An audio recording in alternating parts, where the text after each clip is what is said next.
Gone out, Lakshmi Mittal has gone out, Bata has gone out, Dabur has gone out, maybe many more. I'm not taking more of your time. So, what are the factors which are driving the industry out? Power shortage, absolutely poor law and order situation, uncontrolled trade unionism.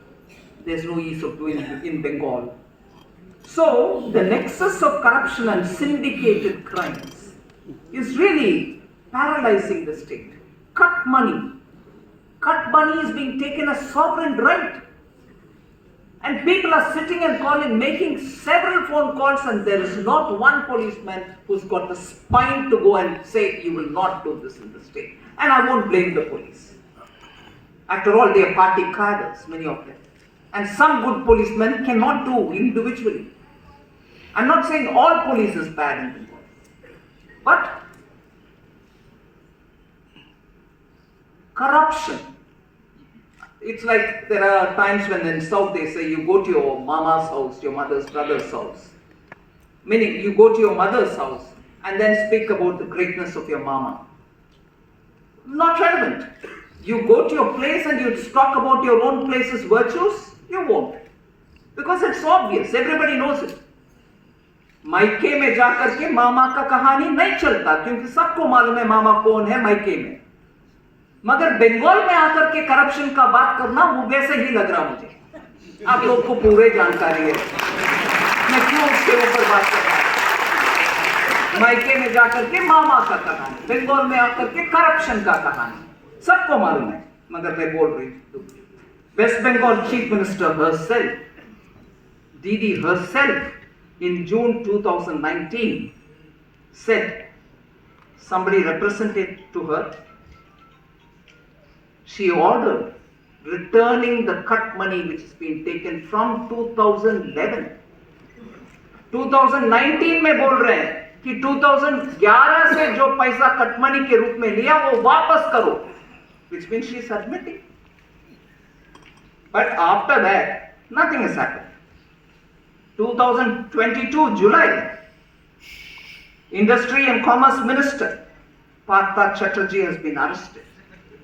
I have been Industry Minister in the center, and every time I went into my room, one thought which would come into my mind was Dr. Shama Prasad Mukherjee was India's first Industry Minister. As I entered the room, I used to go, oh my God, what a big shoe I have to fill in. And he quit it, saying, I don't approve of Nehru's policies, and got out of the ministry. But here is a minister here in Bengal, Industry Minister, who's been arrested. October 2023, West Bengal's Forest Minister is arrested in multi-crore ration distribution scam. For whom do you distribute ration? As they say, Ambani and Adani? No, to common people. And you're denying their rights and taking it away? Midday meal scheme. 2023 April, joint inspection by officials of the Union and Bengal governments revealed that West Bengal government over-reported. Listen to this, shocking. And a woman chief minister. Can it be so heartless? Over-reported 160 million midday meals. How many? 10, 11, 20, 100? 160 million midday meals are being over-reported. You didn't feed that many number, but you said that's what is being fed.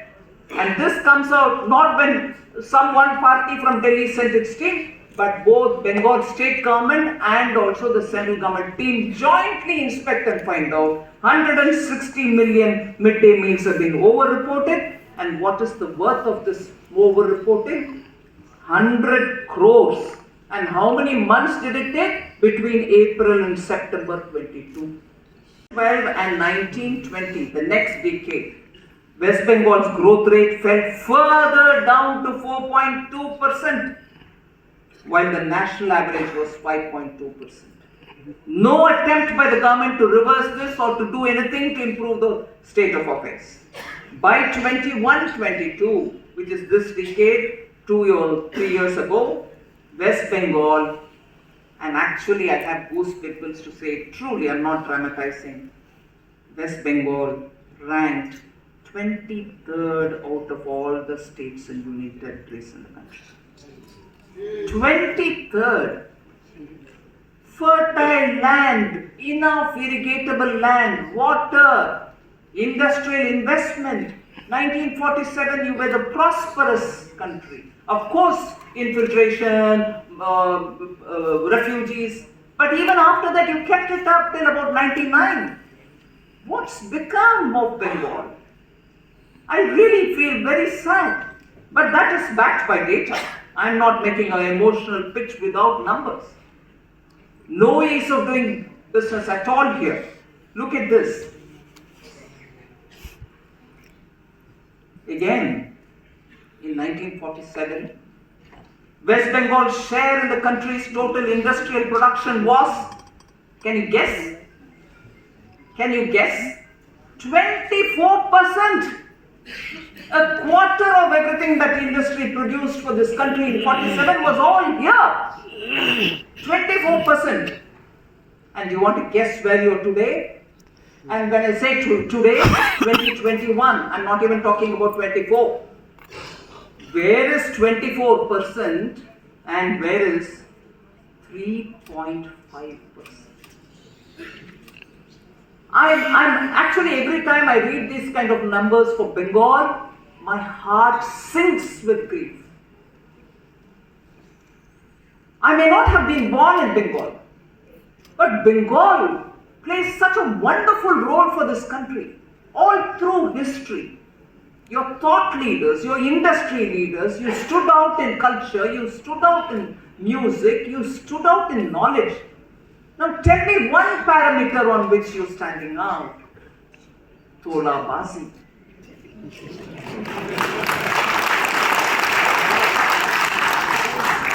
Formation. Gross capital formation is a very strong indicator. In 2010, West Bengal accounted for 6.7% of capital formation of India. 6.7% of capital formation from Bengal was adding to India. It made up for 6.7%. Now it is only 2.9%. Gross capital formation. So the state has not taken any step to reverse this downfall. Second, high indebtedness and committed expenditure. Any small businessman will know the money that he gets will have to be spent reasonably on his staff's salary, some expenditure to run the institution, but other things will have to be plowed back so that the business can grow. Look at Bengal. A large part of the revenue goes for servicing debt and for servicing pensions, which means the state government has no fiscal room to implement any scheme that it has promised. Committed expenditure from 2017 to 18 to 21-22, which includes, please look at the categories that I'm saying. These are not healthy criteria. Interest payments, pensions, and administrative expense. I just told you about a small businessman giving salary, giving interest for the loan that he's taken, and also for the expense of running the office itself. If majority of your money goes, with what would you run the business? Bengal, 2017-18 onwards, till 21-22, the amount spent on interest payments, pensions, administrative expenses accounts for almost 35% of the total revenue expenditure of West Bengal. For your 100 rupees, 35 goes for revenue expenditure on these heads. What will be left with you for doing anything else? Manufacturing has become low value. Policy flip-flops have all brought in this environment where industry thinks the state is hostile, we can't do anything more than, this on this. Annual per capita income growth has been lower than the national average in the last 2 months, no, 2 years, no, 2 decades. Ashok Lahiri spoke about it. Annual per capita income and its growth has been lower than the national average for 2 full decades. Imagine, even if you have a responsive government today, it will take at least 3-4 years to pull it to some normal level and then only to grow. Look at the numbers, very. In 1960s, West Bengal was one of the richest states in India on the basis of per capita income. 1960s. If you look at annual per capita income growth in real terms, then between 1993, I'm moving from 60s to 1993-94 and 99-2000. When, listen to this very carefully, national average, Bengal. West Bengal's growth rate was 5.5%, while All India growth rate was only 4.6%. All India growth rate is only 4.6%. Bengal was 5.5. This is between 93 to 2000. That is, Bengal was higher than the national average. However, during the next decade, from 64 I moved to 93 till 2000, now I am coming to 2000 to 2010. West Bengal's growth rate fell to 4.9% and the All India average went up to 5.5%. You were higher than the national average. You've gone below it, and that is going below from 2000 to 2010 itself. That's why I said 2 decades now you're suffering from lower growth.